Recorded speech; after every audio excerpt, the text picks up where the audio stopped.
Hello, this is F Osterbur, and I'm going to use this opportunity to provide you a different way of thinking about Noah's flood. I'm going to read you just a little bit, and then we're going to discuss it for a ways. You'll find it interesting.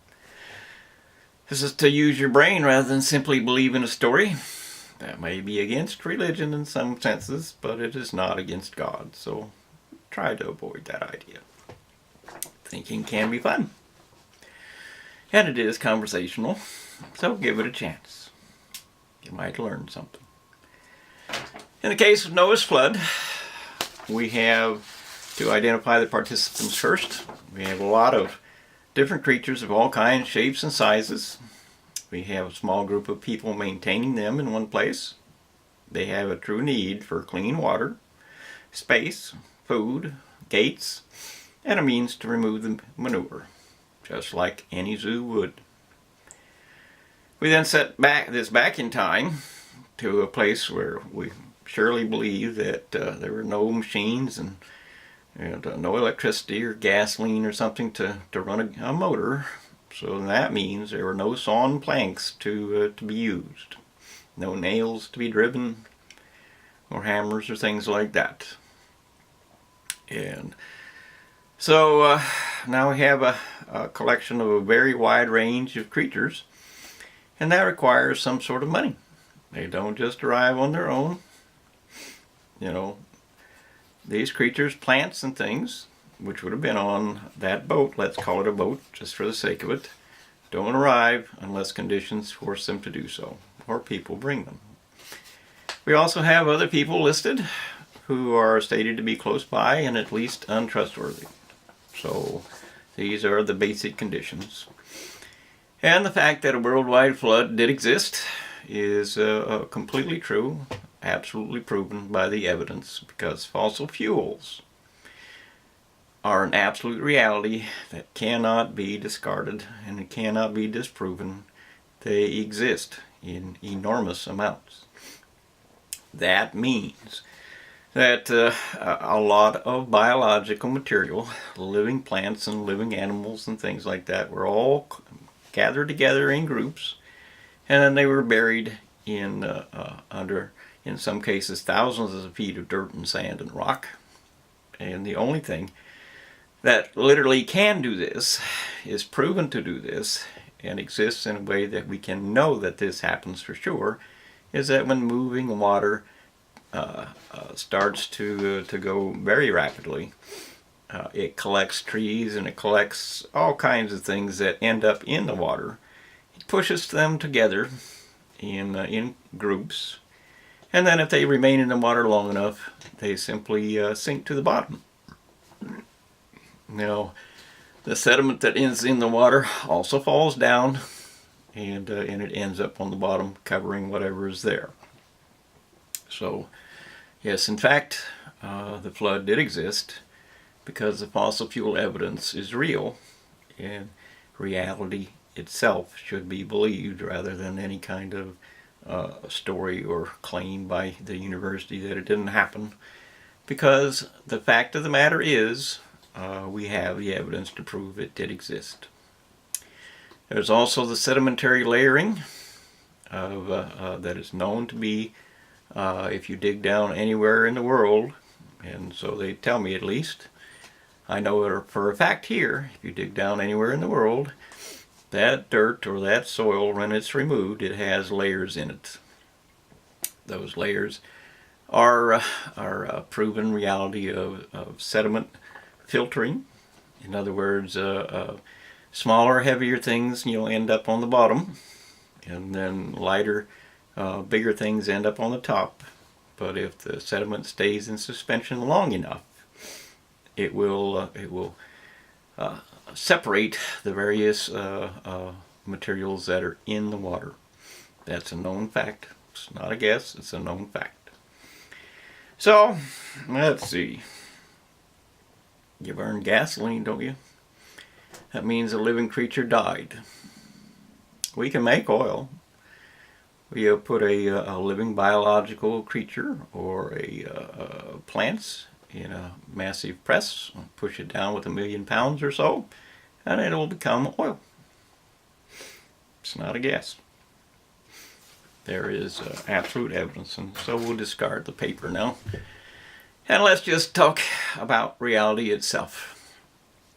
And one of those things in that story is that it rained for 40 days and 40 nights. So you got to have water in the air before it can rain 40 days and 40 nights. It has to be a very, very humid place. That's a literal fact. The water had to be in the air, and for 40 days worth of water to rain down, there had to be something on the order of water vapor trapped in the atmosphere for practically a mile high. It takes that much to rain 40 days continuously. So we have a very different Earth than what we have today. And what we know about the Earth is, well, here's something that's interesting in and of itself. Before this was an inhabitable planet by any form of life, it had to be slowed down. Its rotational speed is basically just a little over 1,000 miles per hour at the equator. And by slowing it down, I don't mean the planet has to slow, but the atmosphere, or the building of an atmosphere, has to be held in place with the planet, or it becomes like Jupiter or Venus or those areas which we now assume by scientist information that those planets have an atmosphere that is running or moving at about 700 miles per hour, which is what this Earth, the atmosphere of this Earth, would run out as well if there wasn't something to attach it to the planet. So we have that too. I mean, you know, this doesn't all exist just because you want it to. It doesn't all exist by accident. Something caused it. So we have to think a little bit, not by the means and the fantasies of university knows everything. They don't, as it's so plainly true. But and nonetheless, let's just go on. So we have a planet here, this planet, with a very thick atmosphere. And to make the atmosphere attach itself to the planet, you have to have things that will slow the atmosphere down so that it moves, or actually speed the atmosphere up so that it moves with the planet. That would be trees in particular, because trees have a lot of leaves. And leaves, if you're going to move them with a wind, they have to lift them up. Every big tree has about 500 million or 500,000 leaves on it. And you pick up leaves in the fall, if you do, you know there's a lot of weight in there, even though they're leaves. So you put that on a tree and the wind blows through and the leaves catch the wind, and then the whole thing starts to move together. So we know, because the atmosphere is basically moving at the same speed as the planet, more or less, it was a fact that there had to be plants first that caused this to happen. And of course, plants create some of the atmosphere. Well, let's go on to the fact that there was an immense amount of moisture in the atmosphere, and that would have meant there wouldn't have been a lot of wind. And how do we get it to rain? You know, as if that atmosphere was so dense with water, the Earth would have been a very different place. It would have been actually probably hotter at night than it was in the day, because the sun warms up the water through the day, and then the heat has to dissipate through the night. An interesting little effect. There would have been, you know, it would have been a very tropical place. In other words, there would have been dew and constant water dripping in one form or another a lot of the time. So how do we get to a point where it rains? And the answer to that is, you can't just, you know, wish it to happen. Something has to happen. And for that to happen, the most likely possibility is that a large gravitational mass, such as a planet or a very large asteroid or something like that came close by. As that kind of situation occurred, where there is a massive pull on the Earth itself in some form by the proximity of a very gravitational pull on a planet that's going by, or just a large mass, that would have disrupted the atmosphere and made the water completely unstable. It would have also done various other things to the planet itself, including even lifting the water out of the ground to some extent. You can think about that. It's not altogether unwise. So if it's raining now, you have to ask the question, how is it that Noah, not having boards and planks and tar to seal the holes and things to do that, how did he survive? He did survive. This is a story, and there's probably no other group that survived a worldwide flood. But this is a story where one group did. And we know at least one group did. Could have been others. One group did. Anyway, let's look at his situation again. He needed water for all his creatures and all his plants. So if I was looking for a place to have water, I'd find in the middle of a river, an island would be an ideal place, because there's water there. If you are in the right places, the water, when it rises as a small flood, will wash away the manure. Trees on the island could easily be fruit trees of some sort, and they could provide a lot of the food that you need. Animals and all kinds of things could be delivered to you on rafts in the water. And if you have untrustworthy people around you, you can build a bridge, so that, or something like that, operate a raft or something like that, so that a majority of people cannot come across to where you are unless you open the bridge or provide the transportation. So it is most likely that Noah and his family were in fact on an island in the middle of a river, close to a civilized area, because somebody had to help him. And for him to have money, in whatever form it was that day, for him to provide that, so that people would provide him things, he needed to operate a zoo. Now, this works a lot of ways for a lot of things. You can charge money to get into the zoo, and so on. And with a gate, you can shut the people out at night, or a bridge on a gate. You can shut the people out at night so that they don't come. People have a way of thinking, I'll just, try to eat that critter, or something like that. So you do have to have some controls in place. It's just how people are. So now we have gophers in this story, because the ark is made out of gopher wood. Well, there is no such known thing as gopher wood, but gophers are creatures who can multiply fairly quickly, and they are creatures that love to bury underneath things, so that they can hide from predators. Now, if you're on an island, and if in a massive woods, and gophers are there, they're going to dig into the roots, underneath the roots. And the water, with every little flood that comes by, is going to take that dirt that they dig out and wash it on away. That's just how those things work. And you can go to a riverbank anywhere, and you can see when the water is too high that the dirt and sediment washes away and the roots are exposed. So it is likely that his gopher wood was a result of actual gophers digging out the roots of trees.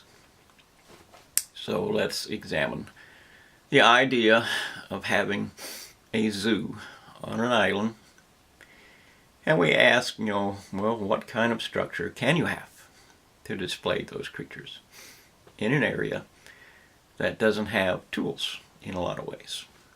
So if we go move the clock back, we can go to a forest and we can find, not today so much, very, very, very little of a forest is left, but in the past, large trees grouped together and with branches up high and some of them out low.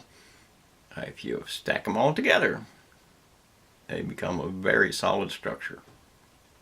In the roots intermingle and the branches intermingle and things like that. And so if you're a person that is trying to create a viewing area, cages for animals to be seen so that you can collect some money, and you have to keep out of the water because you're going to get a little flood every once in a while, and floods do a lot of damage. Creatures can't survive it in a lot of the time, so they have to be moved up. To move them up into the trees means that you can strap the logs, strap branches together from one tree to another tree. You can take logs that are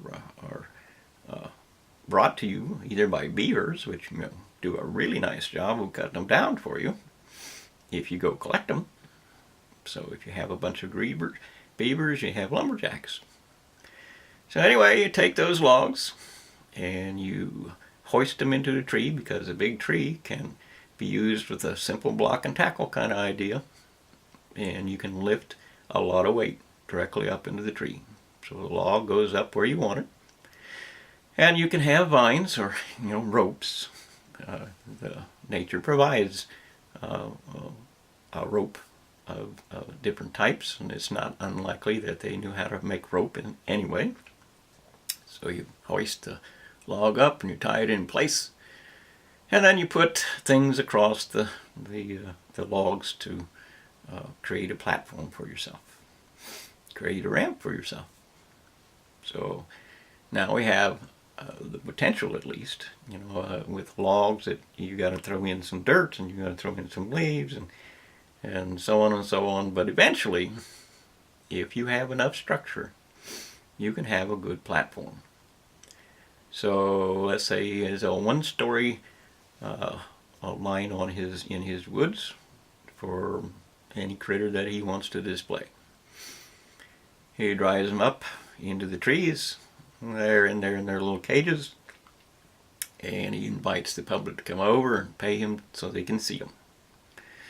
And almost certainly the public would do that, because we all kind of like a zoo today. We like to see what is actually out there, what is a living creature, and plants too. And of course the trees, I have fruit and stuff, so there can be monkeys in the trees running around, and there's insects and butterflies, and just any number of things can go very well in that tree. You can have separate layers in a tree. If you have 100-foot trees, you can have a lot of different stories. And they had, I forget how much time to build a tree, to build their structure in the forest, which it almost certainly was. So over time, you hire the people that are there, and you make what you need. If you're making enough money, it ain't hard. If they have a desire and a will to do so.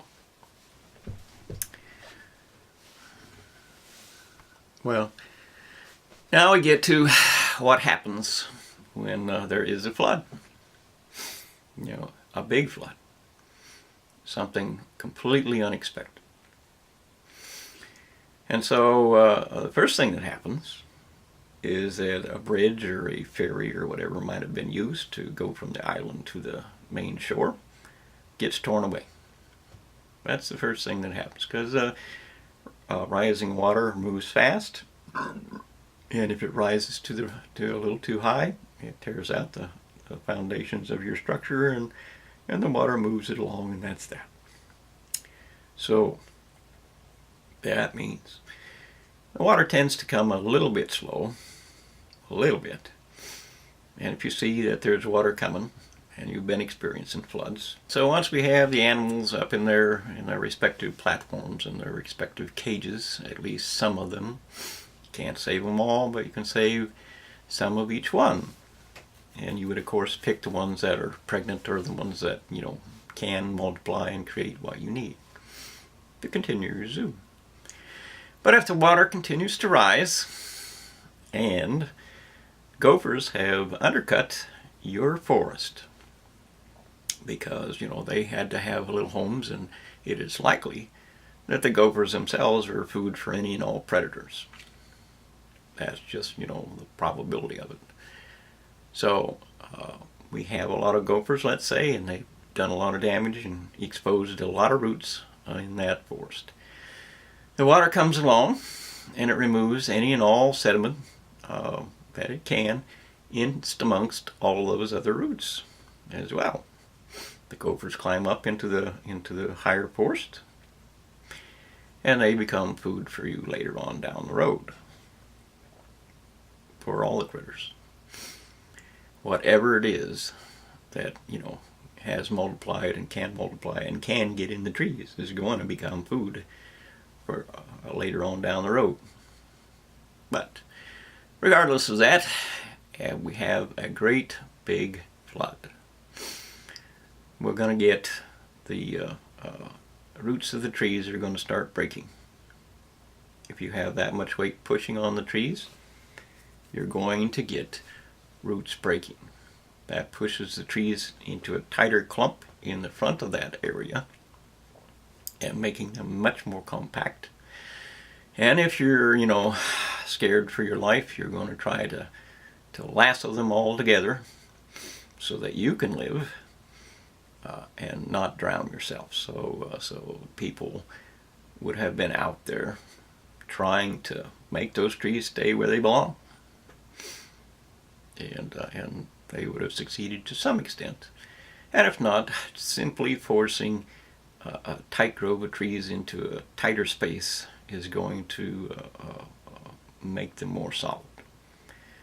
At some point, if the water continues to rise, which it, according to the story, it certainly did, at some point, all the roots are going to break, and the entire forest that you've created for yourself to live in goes washing down the river out to the ocean. Big rivers go out to an ocean. So now we have Noah on his life raft, and we have a lot of fresh water that's being deposited on the ocean by the rain and by the rising waters. It's not all salty now, even if it was. It's not. The top, fresh water is a little lighter, and it goes to the top. And the trees help sort the water and keep it clean enough to drink. So we have water for the food. We have, gophers and whatever it is that he stored for his miscellaneous creatures. Plus we have a lot of leaves and things like that in the trees. Okay, fruits and what have you. We're assuming they're still there. And the plants will remain alive for a while once they get free. Those trees would not have died for quite a while. Might have lasted a year. Hard to tell. They certainly would have had enough nutrients in the sediment in the water. They had enough fresh water to do so. So it would float along until it stops. Doesn't mean it was a fun journey. I'm sure it wasn't. So, okay. Let's just review a little bit. So we have a planet with water vapor per atmosphere. Is almost thick water vapor per atmosphere. And it would not have been a windy planet, because the water vapor, heavy water vapor, doesn't really move. It tends to sit there because it takes a lot of force to move that much weight. So it doesn't have any wind. Now after we remove the water vapor, then we can have wind. But we don't have wind unless we have cold and unless we have heat, because that's how weather moves on our surface. We have to have the cold on both surfaces.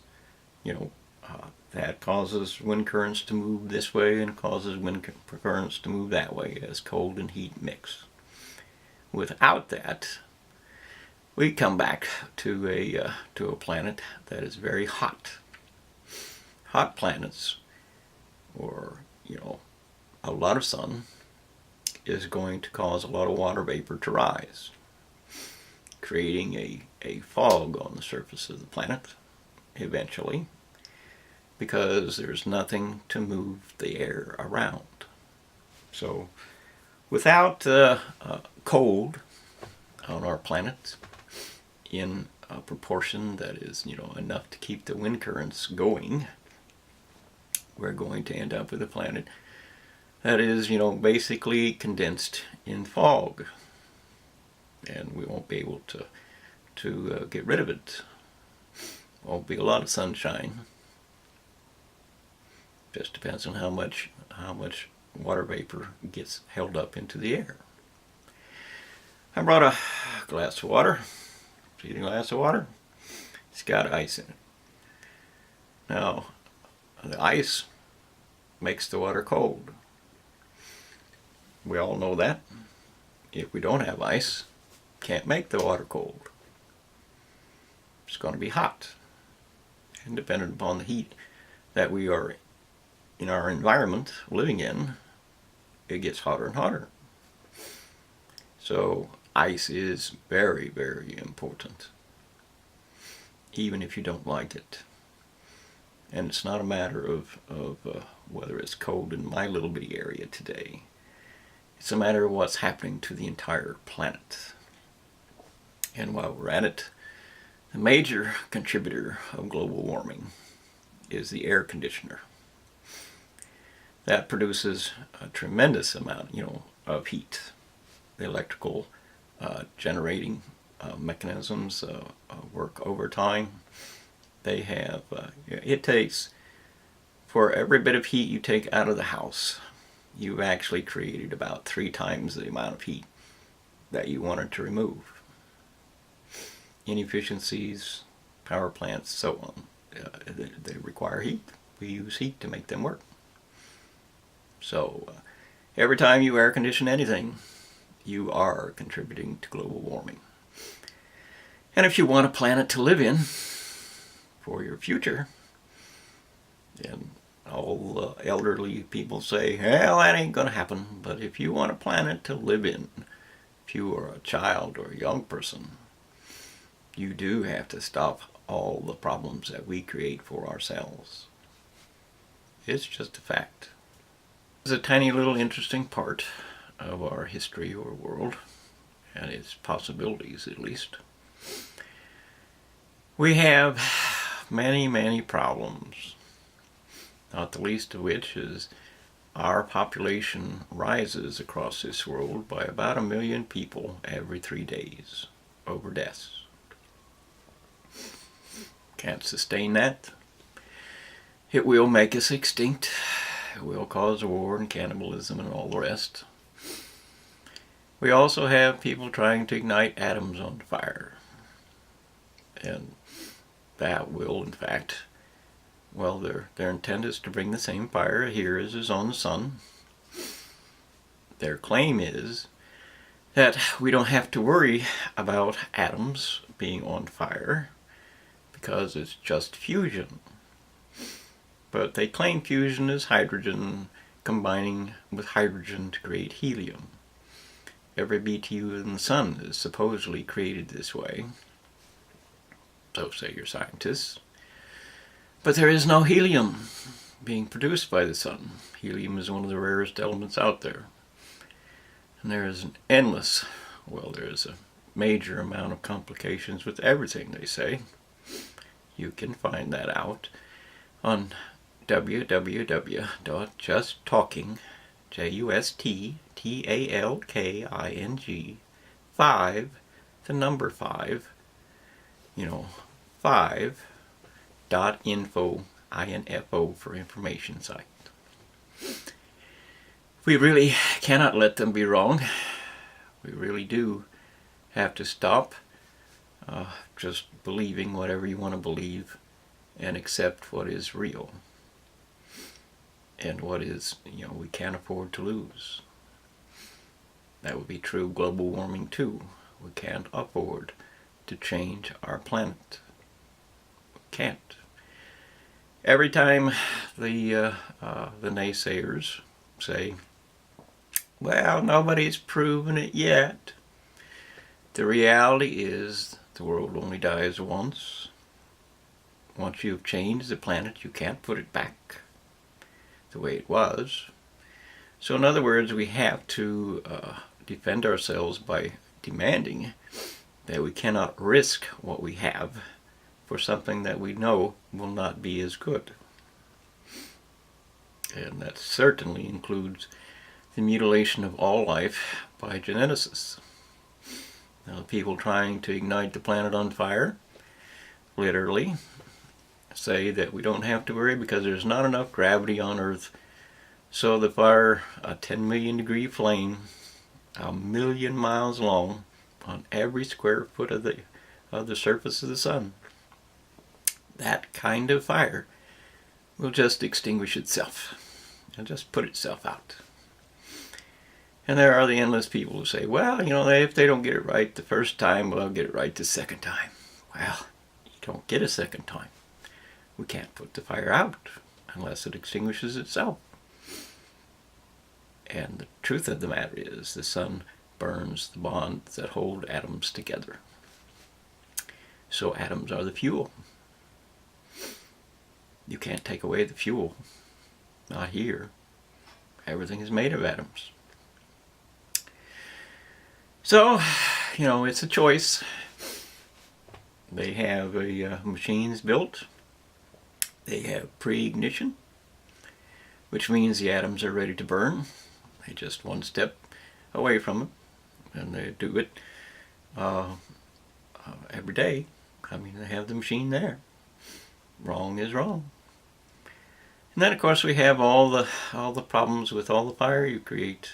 Every motor, every trip you drive, every time you turn up the thermostat for heating the house, you use fossil fuel. That fossil fuel we know requires oxygen to burn. And if you just take a look at all the cars and all the everything, you wouldn't even know without doing any calculations that there's not enough oxygen here to support that. We are asphyxiating ourselves. You should give thought a try, rather than just believing the university is taking care of everything. Or the media who says, whatever they say, they don't tell you anything that's important. They really don't. In so many ways. If you want, you can look at my sites and see that there are many, many, many threats. And we need to confront them, or we're going to go extinct. So that's all. I would like to just take a moment and touch on another little problem with university delusions. The idea of evolution is that we could build ourselves one piece at a time. You sum it up, that's what they say, that we have built ourselves one piece at a time. Well, if you think about that, that means you can live without a heart. Or if you have a heart, you could live without blood, or the muscles to move the heart, or the lungs to provide oxygen for the heart. You don't need a liver right off the bat, or kidneys, or blood vessels, or, anything. Don't need any of it. Except for, that doesn't work, does it? We in fact do need every piece and part, all at the same time. Not only do we need that, We need to know, our body needs to know how to breathe. If we don't have tools to, or know that we need food, if the food is not there, if we don't know we have to drink, if our body does not self-regulate, if our bodies don't self-reproduce, if our bodies are not chemically able to take what is available and make it into a substance that we use to live, then nothing works. Your geneticists today deliberately state that they are trying to create chaos so that evolution can come back and, work its magic and create something new.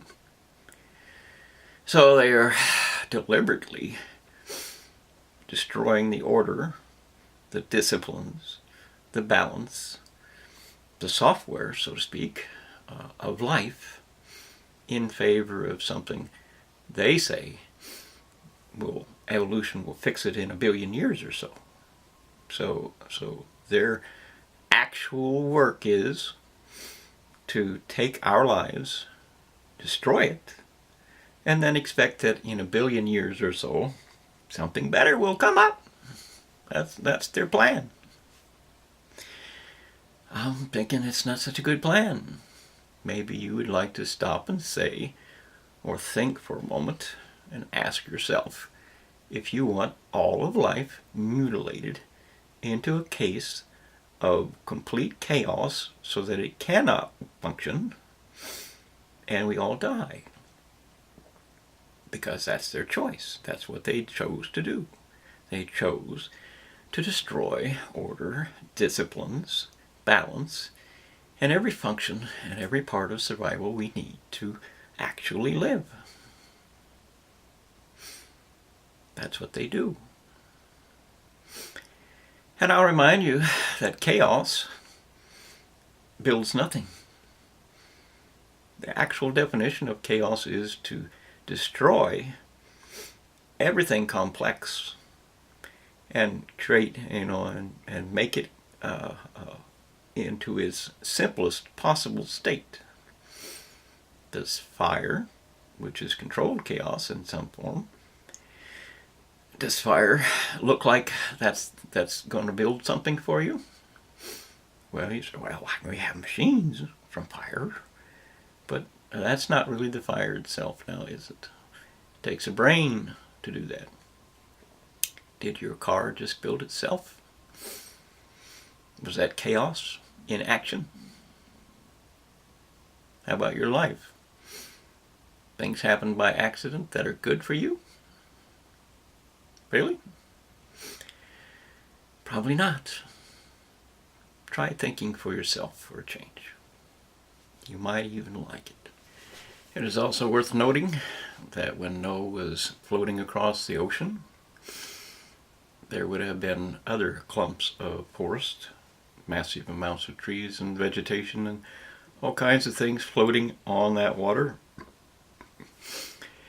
They would have been bumping into each other, at least for a while, and every animal and every plant and so on that was on the other masses could have easily transferred themselves onto Noah's little raft, or big raft actually. And of course, if you are a creature scared to death of dying, which you certainly could, you would search and go to whatever it is that looked more secure to you. It's self-preservation. It would have also been, for Noah, with a lot of tree roots and things underneath exposed, an excellent place for small fish and even larger fish to congregate in amongst those roots, so as protection from all the debris that was floating in the water and all the sediment, because the roots would have helped to clean the water a bit. And so that would have made another excellent food source for the life raft that Noah had. So let's ask the question, we'll just continue a little bit. Where did the water come from? It's an interesting thought. I don't find any water to speak of. Certainly didn't come in on asteroids. Absolutely not. No possibility. Neither did life. So where did the water come from? The moon is our biggest clue. To create a moon like that, to create the oceans that are on this planet and the mountains that are on this planet, a catastrophic event did have to take place. And that would have been a large asteroid, not the size of the moon, but not too much smaller, would literally have hit the Earth, impacted it on one side, and blew out a bunch of material into the atmosphere, or the outer space of this particular planet, and it would have knocked out a bunch of dirt on the other side, rocks loose on the other side of the planet. It would have torn the planet apart a little bit at the seams, making it not completely stable, and the asteroid, or whatever it was, that impacted the Earth would have been turning as it entered into the Earth. An asteroid of size that is traveling with high velocity and has a major impact is not going to stop immediately. It's just not. When it impacts rock and it starts to turn, that creates a frictional layer that turns rock into molten lava. So as our asteroid, which changed this actual planet into what it is today, smashed into the Earth, it started to turn its way into the core, and in creating those elements of lava and other things, as it turned, it had to have an effect on the molecular structure, or the atomic structure of what was in this Earth to begin with. So as the asteroid, let's just call it an asteroid, turns its way into the core, loosens up the whole planet, so to speak, pushes up mountain ranges, moves out dirt so that dumps it into outer space. It is also turning in and changing the atomic structure of elements inside the Earth, and I believe that almost certainly the water came from those conditions. The most stable elements get to stay. Well, I'm not enough of a chemist to tell you exactly what and why and exactly where, but it's something for you to think about. So let's just take a moment and think about what happened with the debris that was knocked into close outer space and became our moon. I'll try to get an experiment going so you can see, but you can do it for yourself. Of interest is when you deep fry what are called tater tots, small amounts of small little round balls of potatoes. They're frozen. You dump them into 400 degree oil, well, not 350 degree oil, or a little less, and they clump together because the cold creates a situation in that liquid heat, that's hot oil, that allows the tater tots to combine together. They just do. You have to beat them apart. You put them in the oil separate, and a minute or two later you have to beat them apart so that they can fry individually. They don't do it on their own, they clump together. And that is, in fact, how planets are formed. It's not a gaseous state or whatever they want to claim it to be. There are cold elements of the right size entering into a hot area, and the cold attracts itself, or it creates an area in between itself, and the heat of that environment pushes that together. And it pushes it together hard enough so that it somewhat bonds. Something for you to think about. And you can prove the thing with tater tots on your own. Just throw them into a pot. They'll clump together in a mass. And if you want to have them fry properly, you have to beat them apart. Give it a try. We're going to go ahead and discuss how atoms are made. That part is simple to understand, relatively so. I've written it down, but it seems not to go anywhere. So we'll just talk. So, atoms are very, very small things. So, we have to look at a supernova explosion first. We have a big bang first. So we have a lunar bang, which is called a supernova event, which is an exploding sun. As the sun becomes overheated on the inside, the fuel that is the rocks, or the atoms that make up the rocks, expand to the point where they can no longer be stable. That causes an explosion, and the explosion produces a lot of very, very, very fine dust. And if the planet or the sun that is being blown up is large enough, it creates an implosion at the core of the sun, because the explosive gases or the explosive materials cannot escape the actual material that is being blown away fast enough. And the law that we all know, that is, for every action there must be an equal opposite reaction, is that if the explosion cannot escape, then it must turn back into itself in reverse direction. This is where dark energy and dark matter come from.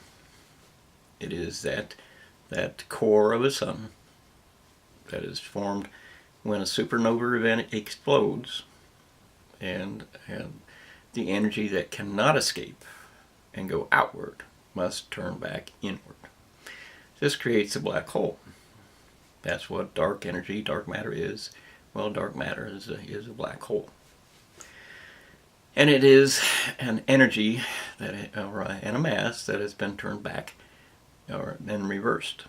So we get an atom from the outer energy that is pushed out by that explosion, which is, of course, very violent.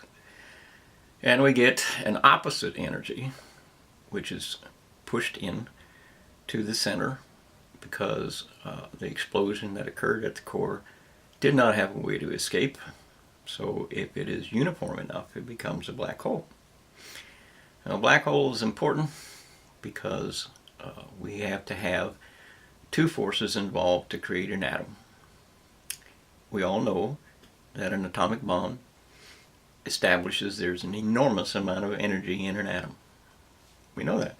There's an enormous amount of energy there. And it's like a rock. You tie a rock to a string and start swinging it around in a centrifugal manner. And that string has pull on it because the rock has energy in it from moving. And unless you have a string on it, you can't keep the rock in orbit on your string. Can't do it. It has an outward positive energy. So you have to have a string. You have to have a reverse energy pulling it back and controlling it so that it can be in orbit. So our outward energy is held in place by our reverse or dark energy, which is what happens when matter is consumed by a black hole and comes out through its little center hole. There's a little center hole at the core of the black hole where what doesn't get consumed goes out. That's dark matter, or it's dark energy, and is the neutron of an atom. So when this energy that is equal or even a little bit greater than what is coming at it, which is, the force of the debris that's coming off a supernova explosion, they catch each other to create an atom. And when they hit each other, there's always going to be a little bit of debris, or when they come into very, very, very close orbit with each other, there's a little bit of debris that's dusted off or scraped off or whatever you want to call it, and those become electrons. So we have the energy, or the recycling machine for our universe is a supernova.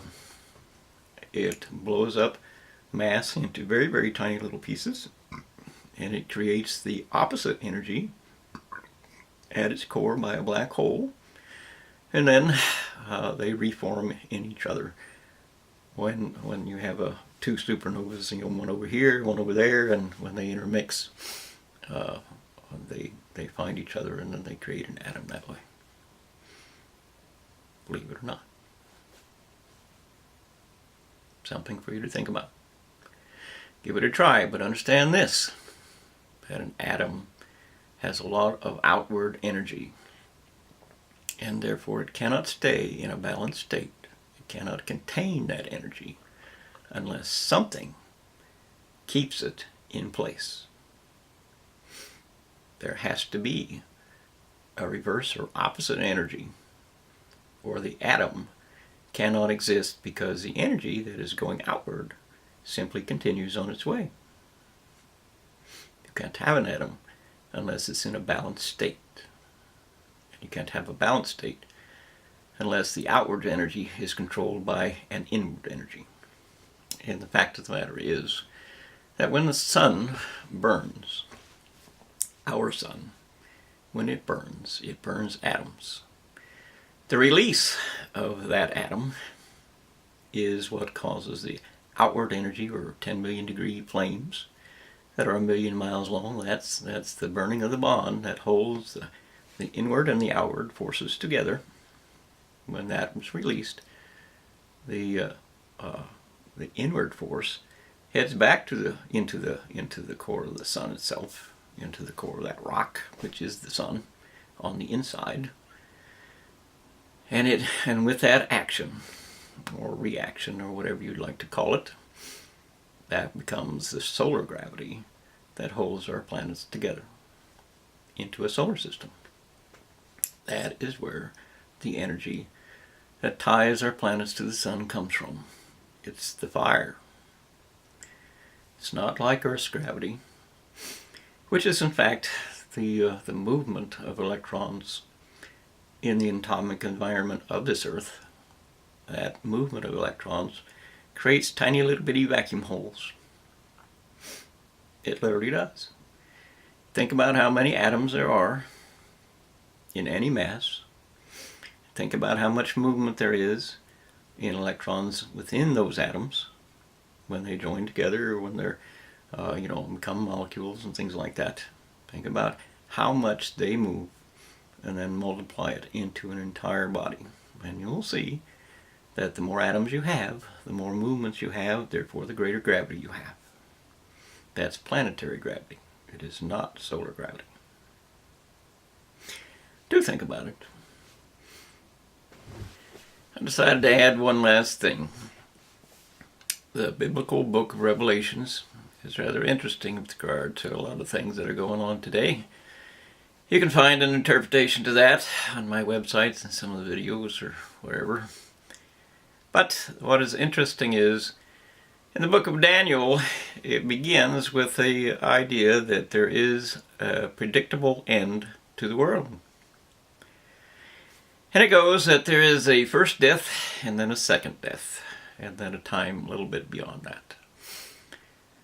And so the actual reality of it is that it starts with the great abomination. And the great abomination is the fact that people are trying to ignite the same fire here on this earth as is on the sun. An uncontrollable atomic fire that, if it doesn't extinguish itself, will burn this entire earth. It's not a guess. Take a look at the sun. Same fire there, same fire here, same results. Doesn't that make sense? So they are gambling by trying to ignite atomic fire, or what they claim to be fusion, which is not. But nonetheless, what they are trying to do is bring the same fire here as is on the sun. That's what they'll plainly tell you. And that has a consequence of, if it doesn't put itself out, literally, if it doesn't put itself out, then we all die. So that is the great abomination. There really can't be any doubt about gambling with the entire Earth, every life on it, every future life on it, even the planet and even the solar system itself. Because if you ignite another sun here in this solar system, well, the whole solar system changes. And there's any number of problems there. So that is the great abomination. So it starts then, the count starts with the first time that a machine that men build on purpose to do this could in fact ignite that fire. That happened at the National Ignition Facility in San Francisco. It's called Lawrence Livermore Laboratories. And there, 192 lasers all pointed at the same spot. They proved fusion doesn't exist. They tried to combine hydrogen with what they claimed to be 180 million degrees of heat and I think it was half a trillion pounds per square inch of pressure on one tiny little bit of hydrogen. They now blow up little bits and pieces of atomic bombs in San Francisco, a suburb. Nonetheless, we start counting there, and the first death, after we take a look at that, is by the law. In other words, we were given, I think it was 1,298 days to decide if we were going to stop them. You know, we have the right to stop them. And they are just a tiny few people. We can certainly stop them. We have, by our own laws, the ability to stop them in those first days. We passed that by. And now we are in the second period, or the second death, which is, and it is, you can put it together with the Old Testament and the New Testament. The Old Testament is about the law. The New Testament is about mercy. Whether or not our lives will be spared, because God grants us that. So I think it's in April of 2018 that the second death has been declared over. So as of that date, we all get to see whether we live or die, according to biblical prophecy. Might be wiser to, try not to do that. And anyway, that little half time that's at the end of that, that's another, I think goes up to 2020. And that's a time when, for the earth itself is in a dying state. Unrecoverable, can't be stopped, nothing to do but die with it. So, given the fact that Noah's flood did actually exist, fossil fuels prove it beyond any doubt. No other way could gather those materials together and bury them under thousands of feet deep, and that of course discards all the university theories about the Mesopotamian area and this era and that area and all of that crap. Can't exist. Some dirt does blow across fields and end up covering things, that's true, but it doesn't get sorted out in the process. When materials are sorted out, sediment is sorted out, creating layers in the Earth's crust, then you know it was water that did that. It wasn't dust. We also know from the fact that river drainage and the movement of sediment across and through that river system has a definable drop of sediment into the ocean at the deltas, at the where it hits the ocean. So, given that reality, you can also determine a certain length of time that the Earth has been going in this kind of state of affairs after that major flood, which would have settled down into, in sandstone and sediment and stuff. And then you can actually just take a look at the Grand Canyon. And what that is a big wash. That's all it is. It's a big wash. In other words, the flood that was on top of America had to escape somewhere. We know we had a flood here. And all that water had to move down somehow.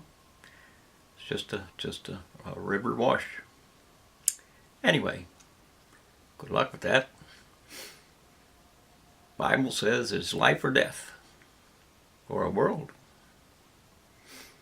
And whatever you think about that is up to you. But there is no going back from consequences that we cannot erase. You can't put out a fire that's 10 million degrees and 1,000,000 miles long.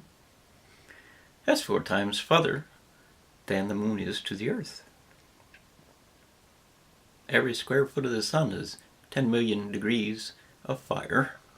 Every square foot that you see, every square foot that you assume by the flames is 10 million degrees and a flame 1,000,000 miles long. So if they ignite atomic fire here on Earth, that 1 square foot of atoms that would be involved, and more, will be a 10 million degree flame 1,000,000 miles long. Same fire as the sun. Same result. How is that not true?